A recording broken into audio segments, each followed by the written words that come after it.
silakan Bapak, waktunya 20 menit termasuk dengan pendalaman nanti. Assalamualaikum warahmatullahi wabarakatuh. Selamat pagi, salam sejahtera buat kita semua. Om Swastiastu, Namo Buddhaya, salam kebajikan, salam sehat buat kita semua. Yang saya hormati Ketua MK, Wakil Ketua MK, dan seluruh Majelis Hakim Mahkamah Konstitusi. Yang saya hormati pemohon, termohon, pihak terkait, dan hadirin yang saya muliakan. Izinkan saya menyampaikan pokok persoalan yang sebenarnya menjadi kajian kami juga di Lab Psikologi Politik. Pertanyaan, seberapa jauh sebenarnya dampak dari apa yang disebut dalam akademik disebut dengan social assistance dengan seluruh variannya, mungkin ada yang menyebutnya social aids, ada yang menyebutnya safety net, atau cash transfer, dan seterusnya terhadap perilaku pemilih. Apakah betul bahwa instrumen itu mampu mempengaruhi perilaku pemilih? Kalau kita letakkan dalam konteks suatu negara sedang ada peristiwa pemilihan umum. Tentu banyak studi yang bisa kita rujuk bahwa social assistance itu instrumen yang lazim dalam sebuah negara karena mungkin banyak pertimbangan seperti tadi bahwa ini bagian dari juga safety net, bagian juga dari usaha untuk mengangkat orang-orang yang kurang beruntung, salah satu dan lain sebab, dan bantuan itu diberikan untuk sebagai buffering, nah sebagai bantuan untuk mencapai tujuan welfare. Nah, tapi di lain pihak memang secara politis ini problematik karena tentu yang punya otoritas untuk menyalurkan ini adalah petahana tentunya, dan ini tidak dimungkinkan oleh kontestan lain yang tidak dalam posisi petahana. Nah, banyak studi-studi memperlihatkan, terutama mungkin yang sering dikutip, studi Stokes itu, bahwa yang dia memakai istilah clientelism politics, artinya bahwa instrumen dukungan yang dipakai sedemikian rupa, direkayasa sedemikian rupa, dimanipulasi sedemikian rupa untuk mempengaruhi pemilih. Nah tentu timing penerima manfaat bisa diarahkan supaya menguntungkan pihak yang memberi itu. Dalam konteks ini biasanya yang sering distudi adalah petahana atau partai-partai politik atau calon-calon yang satu kubu dengan petahana. Nah ini yang disebut dengan clientelism politics. Nah sebenarnya untuk konteks 2024 ini, karena ini menjadi perbincangan hangat, memang bagus kita melakukan studi yang betul-betul komprehensif. Jadi kita kumpulkan data dalam satu titik waktu secara longitudinal, survei eksperimental, tapi itu mahal sekali.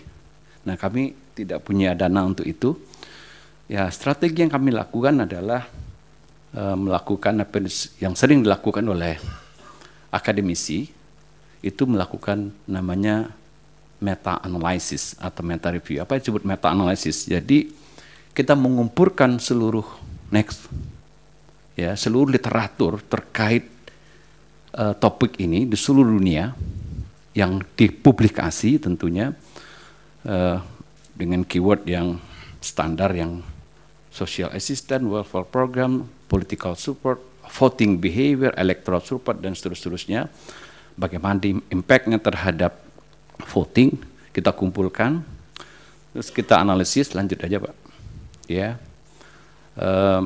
kami berhasil menemukan studi yang relevan itu sekitar 1081 studi di seluruh negara. Kami sisir lagi mana yang sebenarnya diindeks secara 2 kali, begitu ketemu 734 studi. Setelah itu kita lihat lagi, kita kerucutkan yang mana yang paling relevan, ketemu 83, dan yang paling kuat itu 10 studi yang paling kuat menggambarkan fenomena ini. Nah, apa yang kita dapatkan dengan, saya kira ini, terus Pak, ini saya cepatkan saja, ini terlalu teknis, langsung ke hasil. Jadi setelah ada 77 studi yang dari Scopus, kami lanjut, ini mungkin, nah, mungkin masuk ke kajian lebih lanjut, saya kira.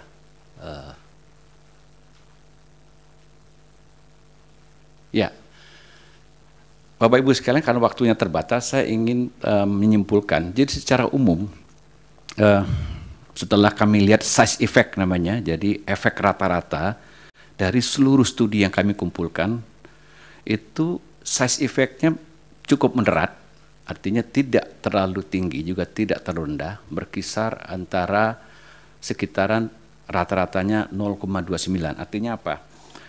Jadi kalau kita transport ini ke dalam bentuk variant accounted, itu apa namanya?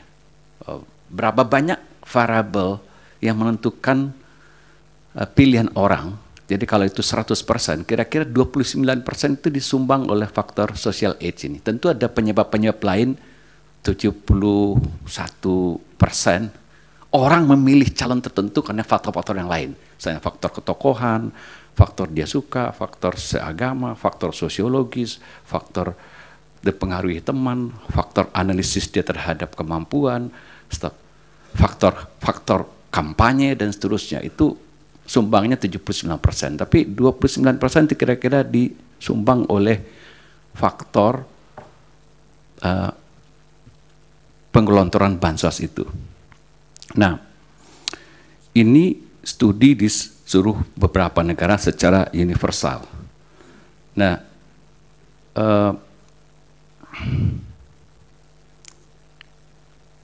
jadi kalau kita lihat misalnya studi di Nigeria, itu mungkin bentuknya lebih dramatis. Di slide saya ada peningkatan dukungan politik terhadap partai berkuasa.